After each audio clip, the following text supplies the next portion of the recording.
Good morning. Today we're going to start a new selection on literature, which is about one of the famous poems for Shakespeare. It's Sonnet 18. Okay, now you might ask yourself why it is called sonnet, not a poem, because sonnet, comparing to other types of poems, has specific or unique characteristics. And today in this lesson, we should know all these details about it. Okay, first of all, what is a sonnet? Why I call this poem a sonnet? Let's start. First of all, sonnet is any 14-line poem. So this is the first characteristic of sonnets, that it is out of how many lines? 14 lines. If I ask myself, okay, or if you ask yourself, when on earth the trend of sonnets came to be? Initially, it started in Italy by a poet. His name is Petrarch. So, since he was the first person to write sonnets, so any sonnet that is using or let's say following the same characteristics of his sonnet, it tends to be called Petrarchan with sonnets. Okay, the second, then who came after that and copied this trend but put some modification on it or some changes? Shakespeare. And I shouldn't explain or tell you who is Shakespeare. His name is a great trend.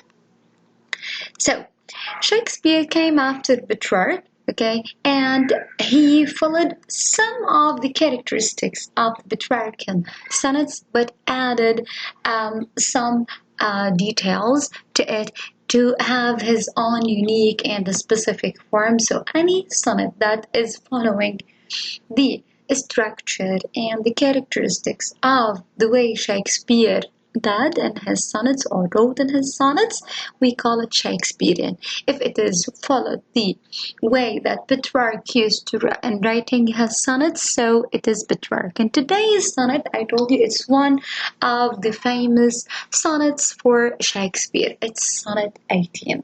Okay, let me tell you how Shakespeare's sonnets is like.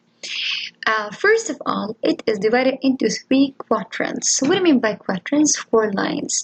Okay, so it's out of 14 lines. Okay, divided into three quadrants, and the last 2 lines we call them what? Couplets. So the first thing. So if I ask you in the exam, for example, how can you tell that what we have, or in sonnet 18, okay, is following the Shakespearean sonnet? You will tell me it is divided into three quadrants. We have three quadrants. Each quadrant is out of what?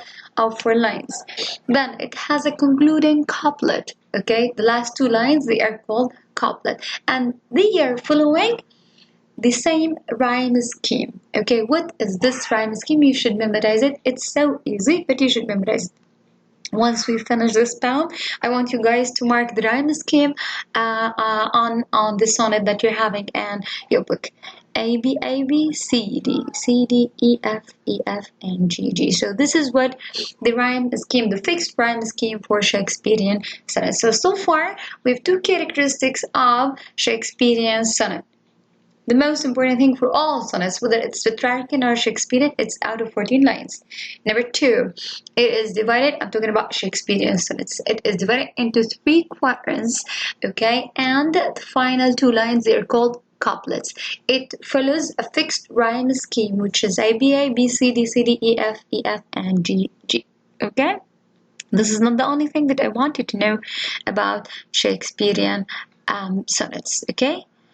When I read the sonnet, I should just expect in my mind that each quatrain, okay, has something to do with, okay, has something we should know, and it helps us a lot to tell what the poet or Shakespeare wanted from each quatrain.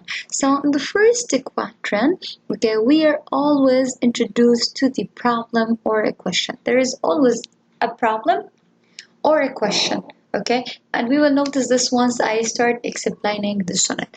The second quatrain always expands upon it, okay, and it gives more details about the problem or the question. Okay, the third quadrant, it introduces a resolution. A resolution for the, let's say, the problem or the question that we had enough details about it in the second quadrant. And the last part, couplet, provides a final commentary, a final comments that summarizes all what we propose as resolution. So these things is a must to be known, because it helps us a lot to understand the sonnet. Okay, so this is about what each quadrant explains.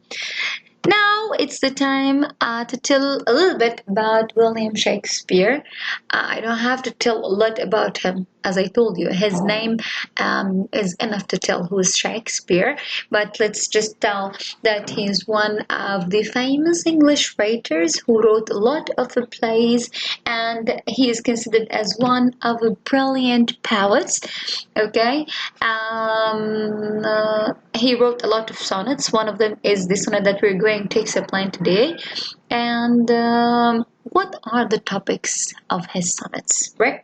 This is also a good question that we should keep in our mind. What is the topic of sonnets, right? For example, if I ask you about haiku, we know well that haikus are these types of poems. They are always expressing a natural idea or talking about nature, right? But for Shakespeare's sonnets, what are the ideas that they're always used in his sonnets? They are usually written as a longing tribute to a faraway beloved. All his sonnets, they're talking about this. Many of Shakespeare's sonnets are addressed to a dark lady. What do I mean by dark lady? That the lady's name or identity wasn't known at that time until this moment, whose identity has never been discovered. So this is the most it's like topic that is discussed or let's say shown in most of Shakespearean sonnets, longing for a faraway beloved. Okay, so now it's the time to start. I will explain today the first quadrant, and I hope that you will understand it. Today in this lesson, if you notice, since we are just explaining in a way that you are away from me, distant learning is like and somehow a big problem for some people, especially when it comes to literature. So as I promised you, I start an explanation beside each line, so the idea will be so clear for you. And in red, I wrote for you the figures of speech that, or let's say the sound devices that are used in this sonnet to make it easy for you to understand. So, the first quadrant, okay, out of how many lines? 4 lines, okay? If you remember before a while, I told you the first quadrant is expressing a question or a problem. Let's see, what is the question or the problem that Shakespeare needs from Sonnet 18? Let's start. Shall I compare thee to a summer's day? Now, if you notice, you will just find out a lot of words that are not common in English, and you don't know maybe their meanings, or you might feel like they're spelled wrongly, but let me tell you something, that these are examples of Old English. Okay, like for example, though, the, thigh. Okay, so all these details or all these words, they are expressing Old English. Okay, so shall I compare thee to a summer's day? Here he started by a question, so it matches what I said before a while. Should I compare you to a summer day? Compare you means his beloved one. Shall I compare you to a summer's day? Thou art more lovely and more temperate, but your youth, your beauty, is more gentle and calm than the beauty of a summer day. Rough winds do shake the darling buds of May. Why, your beauty is better than a summer day because sometimes the strong winds shake the beautiful buds of the early